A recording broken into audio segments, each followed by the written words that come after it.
নাটোরের দুলাল ভাই সম্পর্কে আমি কিছু কথা বলতে চাই। সেটি হলো, বর্তমানে তিনি পায়ে হেঁটে হজে যাওয়ার সিদ্ধান্ত নিয়েছেন। তিনি এমনকি বাড়ি থেকেও বের হয়ে গেছেন সৌদি আরবের উদ্দেশ্যে। এমনকি তিনি বলেছেন প্রতিদিন 40 কিলোমিটার করে হাঁটবে, যাতে করে সে 200 দিনের মধ্যে সৌদি আরবে পৌঁছাতে পারে। আসলে আদৌ কি এটা সম্ভব? আপনাদের কি মনে হয়, সে কি পারবে সৌদি আরবে পৌঁছাতে? আমার তো মনে হয় সে পারবে না।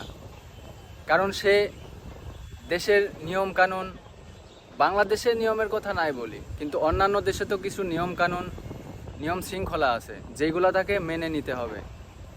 যেগুলো না মানতে পারলে সে দেশের বাইরে যেতে পারবে না। এমনকি তিনি এটাও বলে দিয়েছেন যে প্রতিদিন তিনি 40 কিলোমিটার করে হাঁটবেন।